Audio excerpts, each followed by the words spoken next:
Spine. आज इस video के अंदर हम पढ़ेंगे कि हमारी स्पाइन के ऊपर कौन कौन से लोड्स लग रहे हैं। अब उन लोड्स के अंदर हमारे पास क्या मतलब होता है लोड्स का, यानी कि कौन कौन सी फोर्सेस लग रही हैं। इंटरनल फोर्सेस भी हो सकती हैं, कोई एक्सटर्नल लोड हो सकता है, जैसे कुछ लोड वगैरह लिफ्ट कर रहे हैं हम, तो हमारी स्पाइन के ऊपर कोई ना कोई वजन, कोई ना कोई फोर्सेस, कोई ना कोई लोड तो एक्ट कर रहा होगा ना।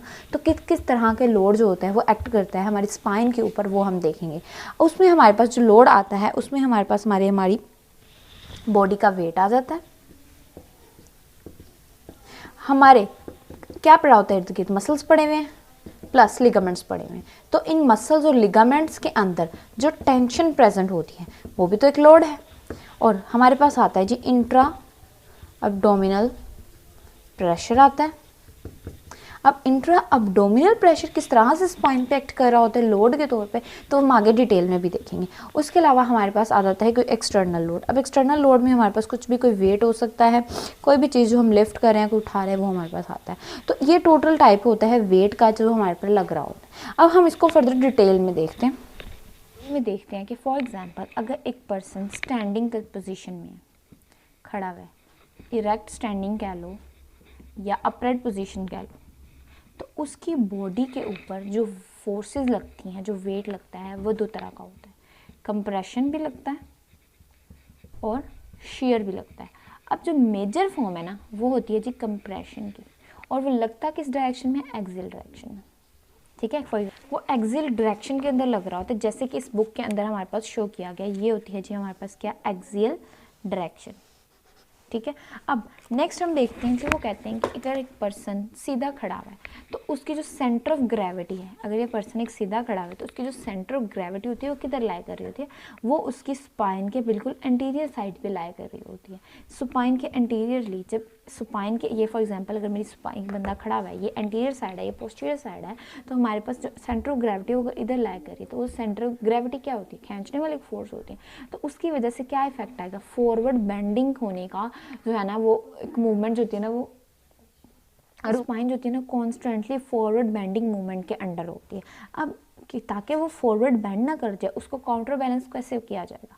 ऑब्वियसली अगर फॉरवर्ड बेंडिंग होने के चांसेस हो रहे हैं या फॉरवर्ड बेंडिंग मूवमेंट के अंदर फोर्सेस उसको इस तरह से लग रही हैं कि वो फॉरवर्ड बेंडिंग हो जाए, तो उसको काउंटर बैलेंस करने के लिए तो पीछे वाले मसल्स होंगे ना, तो जो हमारे बैक एक्सटेंसिव मसल होते हैं वो अपने अंदर टेंशन जनरेट करते हैं, फोर्सेज जनरेट करते हैं कि जो फॉरवर्ड बेंडिंग है उसको काउंटर बैलेंस कर लिया जाए।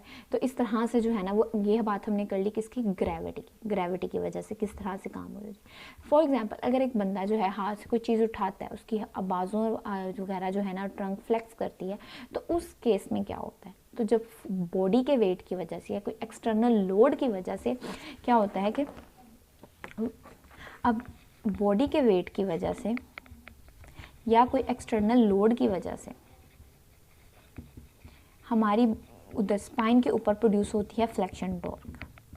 ठीक है, अब जैसे कि मैंने आपको देखा था कि ग्रेविटी की वजह से फॉरवर्ड बेंडिंग होती है, उसको काउंटर बैलेंस कर रहे थे एक्सटेंसिव मसल। इसी तरह जब किसी बॉडी के वेट या एक्सटर्नल लोड की वजह से जो फ्लेक्शन टॉर्क प्रोड्यूस होती है, उसको काउंटर बैलेंस करने के लिए कौन होगा, एक्सटेंशन टॉर्क। वही है कि एक्सटेंशन के मसल। एक बात जो समझने वाली है वो ये है कि अब जब हमारी आर्म का केस है, इनके बाजू और ट्रंक के केसेस के अंदर जो मूवमेंट आर्म होती है ना वो ज़्यादा होती है। मूवमेंट आर्म क्या होती है, ज़्यादा होती है।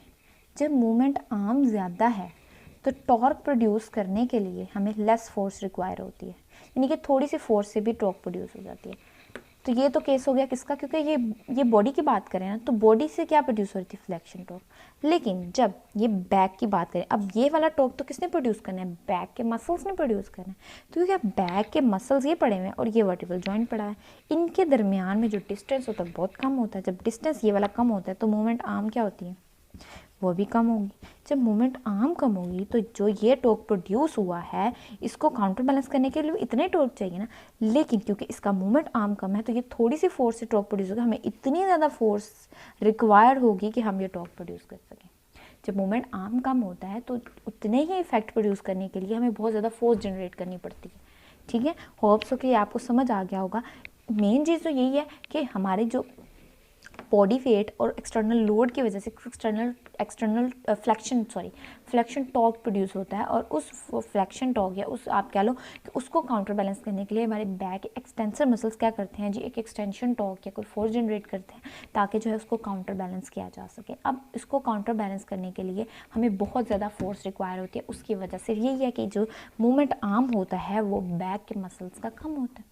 Simple is that. Hope so कि ये आपको समझ आ गया होगा।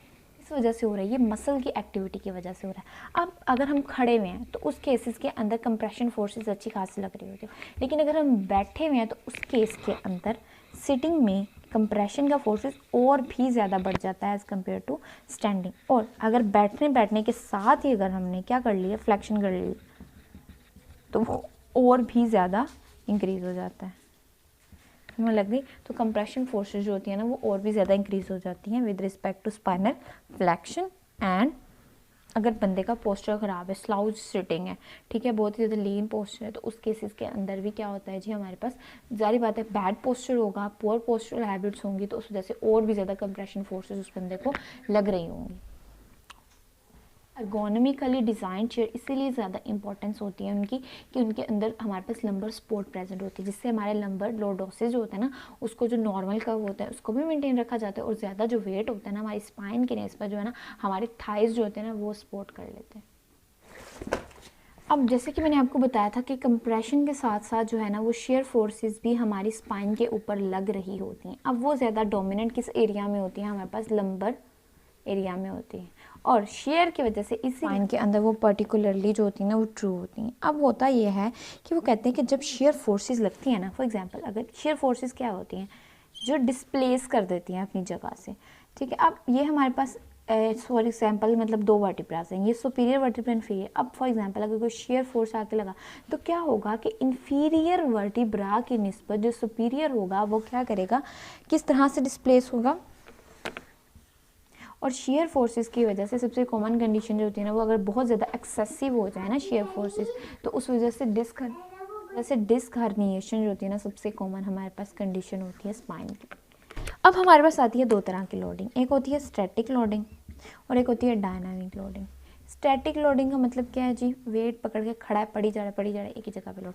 तो ये वाला लोडिंग जो होती है ना वो ज़्यादातर आ रही होती है डिस्क पे, तो उस वजह से क्या होता है, डिस्क की क्या शुरू हो जाती है, डिजनरेशन शुरू हो जाती है। लेकिन जब हम डायनामिक लोडिंग लेते हैं ना, तो हमारे पास दो फेसेट्स होते हैं, फेसेट्स और लिगामेंट्स इन्वॉल्व होते हैं, यानी कि ये दोनों आपस में ट्रेड ऑफ रहते हैं, फेसेट से लिगामेंट से। तो अगर बहुत 30 मिनट से ज़्यादा देर तक अगर डायनामिक लोडिंग रिपीट हुई जा रही है तो डायनामिक की, तो वहाँ पे डिस्क की भी डिजनरेशन तो होती ही है, लेकिन उसके साथ साथ हमारे लिगामेंट्स होते हैं ना वो भी इलोंगेट कर जाते हैं, ठीक है। तो ये डिफरेंस आता है, क्योंकि इसमें स्टार्टिंग में सिर्फ डिस्क इन्वॉल्व होती है तो डिस्क की जनरेशन, लेकिन इसमें साथ क्योंकि लिगामेंट्स भी इन्वॉल्व होते हैं तो लिगामेंट्स की भी इलोंगेशन हो जाती है हमारे पास, अगर बहुत ज़्यादा एक्सेसिवली हम जो है ना वो डायनामिक लोडिंग बार बार हुई जा रही है हमारे स्पाइन के ऊपर।